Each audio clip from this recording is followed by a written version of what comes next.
السلام عليكم ورحمة الله وبركاته.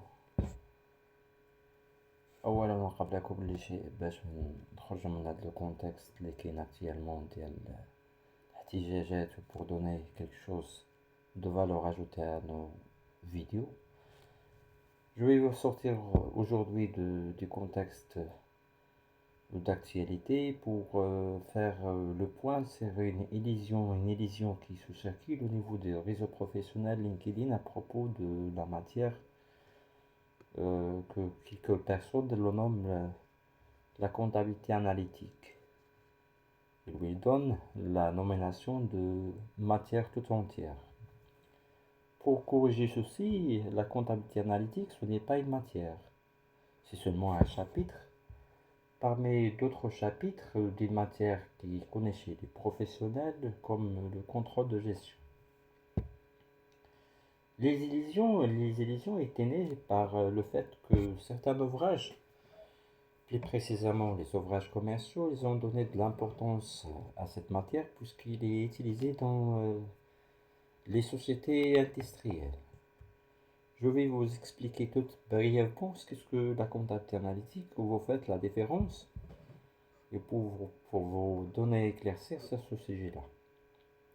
La comptabilité analytique, en faisant une petite comparaison avec la comptabilité générale, la comptabilité générale, tout d'abord, est une obligation de loi. Et plus précisément, c'est le Code général de normalisation comptable qui l'impose. La comptabilité générale dispose de 17 chapitres, alors que la comptabilité analytique, c'est seulement un chapitre. Ceci d'une part. La comptabilité analytique, que certaines personnes lui donnent importance, c'est tout seulement un processus. Un processus qui commence d'abord par le calcul de la charge de la comptabilité analytique. La formule la plus connue et qu'on a étudiée depuis des années, c'est que pour calculer les charges de la comptabilité analytique, on commence d'abord par les charges de la comptabilité générale. Les charges de la comptabilité générale se trouvent en général dans le document comptable plus connu, c'est le compte de produits et charges, qui le divise en charges d'exploitation, charges financières et charges non courantes. La charge de la comptabilité analytique, comme je viens de l'expliquer, on le retranche les charges non incorporables qui n'ont pas aucun lien avec les charges de la production pour nous donner une charge incorporable quand on ajoute certaines charges qui sont des charges supplétives. À titre d'exemple, la rémunération d'exploitant et le calcul des intérêts produits des capitaux propres. Ensuite, on retrouve les charges de la comptabilité analytique. Ces charges-là se composent des charges directes et des charges indirectes. Le problème des charges directes est résolu puisque là encore, dans certaines charges qu'on appelle des charges des coûts. À titre d'exemple, le coût d'achat, le coût de production et le coût de revient. Alors, le problème qui se pose au niveau des charges indirectes, comment les rétribuer et les diviser par rapport à ces coûts. La solution a été faite et a été incorporée par le calcul de tableau de répartition des charges indirectes. Et c'est ça le problème qu'on trouve, la répartition des charges directes, puisque les gens de la production et les gens des contrôles de gestion, ils ont instauré un tableau.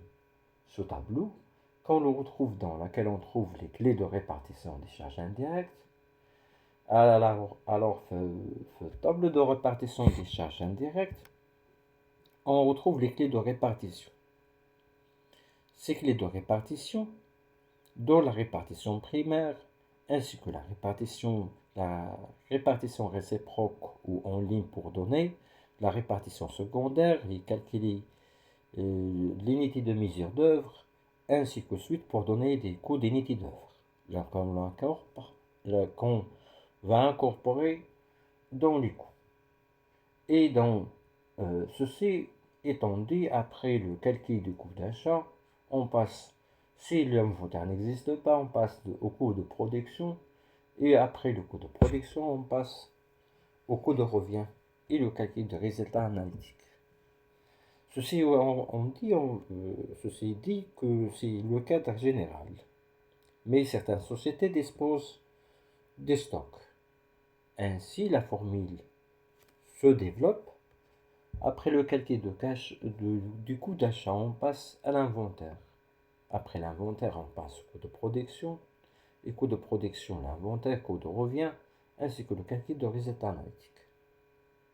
Ceci étant dit que la comptabilité analytique est seulement un processus, un chapitre parmi d'autres.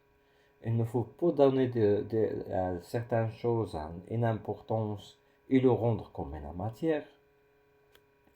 Ceci en se basant seulement sur les ouvrages commerciaux qui circulent au marché.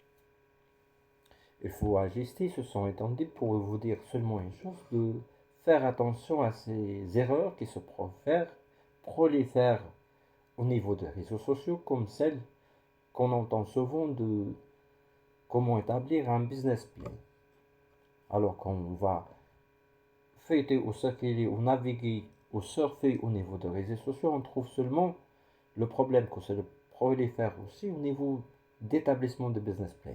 Alors que certaines personnes que je le qualifie des experts de parole rendent un Canva et le comparent à celui d'un business plan. Ceci, je vais l'expliquer dans la prochaine séance en faisant la différence entre un Canva présentatif d'un projet et une étude de faisabilité proprement dite d'un projet. Merci de votre attention et merci de votre écoute active. À la prochaine.